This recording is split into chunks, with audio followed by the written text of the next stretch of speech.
So I'm going to teach you how to paint hands. This is still my commissioned portrait. I'm now working on the hands. And actually, I'm not really going to teach you how to do hands. I'm going to teach you how to think about how to do hands. First of all, let's do a little anatomy. This is a hand.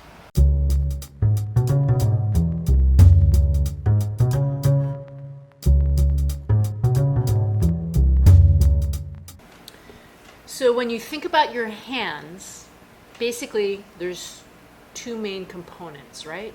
Your palm and your fingers and your thumb.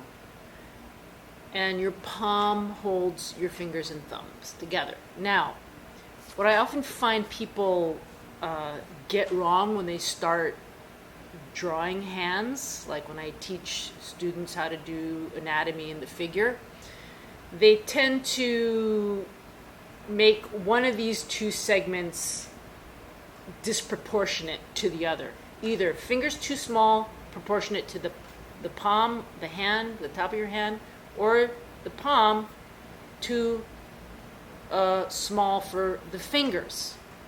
So as a student of art, which means being an observer, look at your hand and look at the distance of your palm going lengthwise, and look at that distance in relation to your fingers.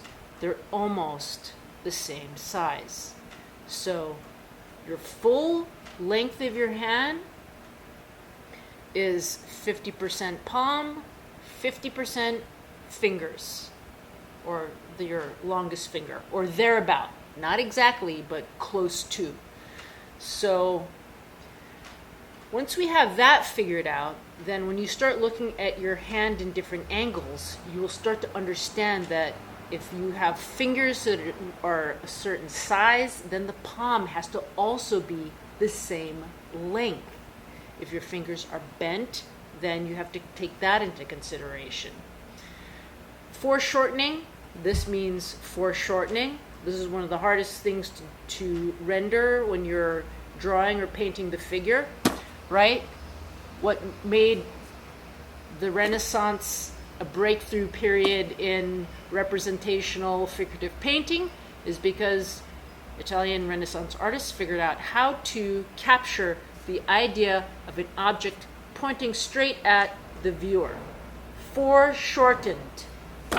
So again, a topic for another, everything is a topic for another day. I know I'm going to talk about color theory another day, I'm going to talk about foreshortening another day, but right now I'm talking about the general understanding of how to render a hand. So in my portrait here, and these are babies' hands, so they're also a little bit different from a full-grown adult or even an older child, because it becomes more, right, our musculature and our bones become more distinguished. The next element I'm going to explain is that once you understand this should be proportionate, then take the fingers, because the fingers are really the things that we focus on. We as humans focus on someone's face and their expression and their fingers. What do their fingers do? Because the fingers are an extension of the brain. I'm going to repeat this. Your fingers, these things at the end of your hands, are the extension of your brain. What do I mean? I mean that if I point at you, this additional physical gesture is an expression of my intention, right? So when someone's talking, like I like to do, and use your hands, this adds an extra expression. Also, it's through our hands that we are able to create additional forms of expression. Drawing, painting, writing, typing, musical instruments, sculpture, right? our hands are an extension of our mind.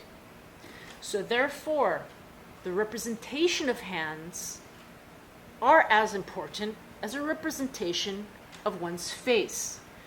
And when someone does is this right? If someone does hands badly, it's really an eyesore. It's the same thing as if someone does a face badly. It's an eyesore.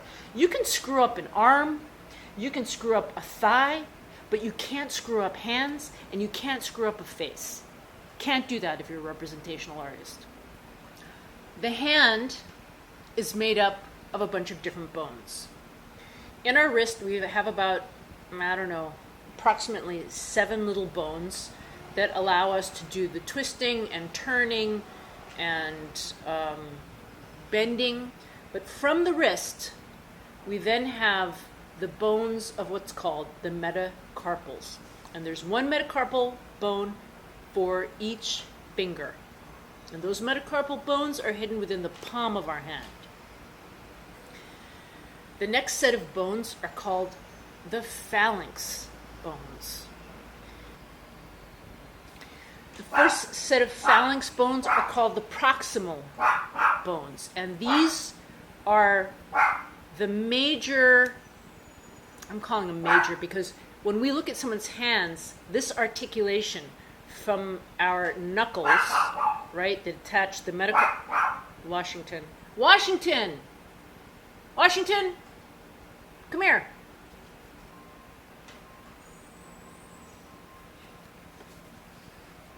The first set of bones, the proximal phalanx bones, to my eye, seem the most important in terms of visual cues, because this point of articulation, and what I mean by that is the point at which we see this bend in our hand, where our knuckles are the connecting point between the metacarpal and the phalanx. This is a critical area to try and render. This top of these phalanx and the top of our wrist is what gives the hand the shape when you're trying to render it. The next articulation point, which is the middle phalanx bones, right? These are all the middle phalanx bones.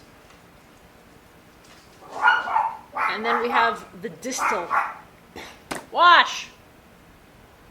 We understand this about our hands, right? I'm not telling you something new. It's something we take for granted. However, when you have to start drawing or painting them, somehow people get this all wrong, and you get spider hands and weird hands and short hands and pudgy hands and all this stuff. So taking something for granted makes us kind of be... when we take something for granted, we don't see it objectively. What are the lines? Where does this line turn left? Where does this line turn right? Where does this curve go? Where does the shadow fall? What color is that shadow? Those are the things that allow you to render the form of the hand. I'm explaining this. I'm not showing you how to paint a hand, because I really don't think anyone can learn how to do anything unless you do something over and over and over and over and over and over and over and over again. And you can get an idea from somebody, but you have to practice. And you have to keep doing it, and you have to do it in all different kind of angles, right? You have to do hands in all different kind of angles. Otherwise, what's the point? You can't just do the same hand on every painting you make. So that's my breakdown. I hope you understand, you see, right now they don't look like anything. They look like blobs. And I'm going to start to paint out the fingers. But the first thing I did was try to distinguish between the hand, the top of the hand, and the fingers. And this point of articulation, as I mentioned, is the most important. And then the secondary ones come after that, and that shows the curvature of the fingers. So I hope that makes some sense. And let's finish the fingers.